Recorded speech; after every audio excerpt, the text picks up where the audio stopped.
Di sebuah kota kecil yang tenang, tinggal seorang gadis bernama Alia. Wajahnya lembut, tutur katanya halus, dan mimpinya sederhana. Menjadi seseorang yang bisa membanggakan ibunya. Tidak ada yang tahu bahwa suatu malam, nasibnya akan berubah selamanya. Alia pulang larut dari kampus karena kegiatan organisasi. Di jalan yang sepi, ia bertemu seorang pria yang sudah lama mengganggunya, mencoba mendekati dan menekan Alia dengan cara yang membuatnya merasa terancam. Malam itu, situasinya memburuk. Pria itu memaksa masuk ke ruang pribadi Alia, mengekangnya, dan mencoba melakukan hal yang jelas tidak diinginkan. Alia panik, ia berjuang. Ia merasa keselamatannya benar-benar terancam. Dalam kepanikan itu, ia meraih benda terdekat di dapur dan mendorong pria itu untuk menyelamatkan dirinya. Pria itu terjatuh dan tidak bangun lagi. Alia gemetar. Ia tidak berniat membunuh. Ia hanya ingin selamat. Alia melapor. Ia ingin keadilan. Tapi pria itu berasal dari keluarga berpengaruh. Dalam sekejap, cerita dibalikan. Alia dituduh melakukan pembunuhan terencana. Ia difitnah ingin mencederai pria itu karena dendam pribadi. Meski Alia menjelaskan bahwa ia hanya membela diri, tapi bukti-bukti hilang. Saksi-saksi diam, dan pengadilan akhirnya memutuskan Alia bersalah. 10 tahun penjara. Ibunya pingsan mendengar keputusan itu. Hari pertama di penjara adalah hari terpanjang dalam hidup Alia.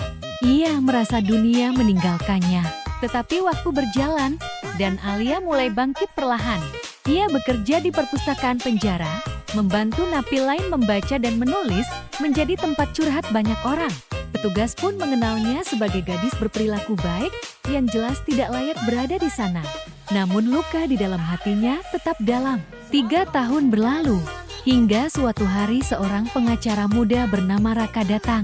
Raka mengatakan bahwa ia menemukan kejanggalan besar pada kasus Alia.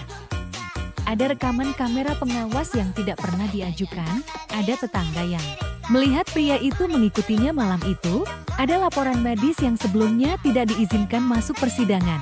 Kasusmu dipaksakan, kata Raka, dan aku ingin memperbaikinya. Untuk pertama kalinya, Alia punya harapan. Persidangan ulang berlangsung intens. Keluarga pria itu panik karena fakta lama mulai muncul ke permukaan. Hakim kali ini lebih objektif, dan bukti-bukti yang disembunyikan akhirnya terbuka. Hingga hakim mengetuk palu, Alia, Anda dibebaskan dan dinyatakan tidak bersalah. Alia menangis, Raka menangis. Bahkan beberapa petugas penjara ikut terharu. Dunia yang merampas kebebasannya, kini mengembalikannya. Alia keluar dari penjara. Namun hidupnya tidak kembali seperti dulu. Ibunya sudah tiada, rumahnya kosong, tetangganya berubah. Tapi ia memilih untuk tidak tenggelam dalam masa lalu. Ia bangkit, dan dengan dukungan Raka, Alia mulai berbagi kisahnya di berbagai seminar.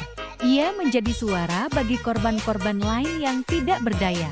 Dan ketika ditanya bagaimana ia tetap kuat, Alia selalu menjawab dengan senyum tipis, "Aku tidak bisa mengubah masa lalu, tapi aku bisa membuat masa depan orang lain lebih baik. Itu cukup bagiku."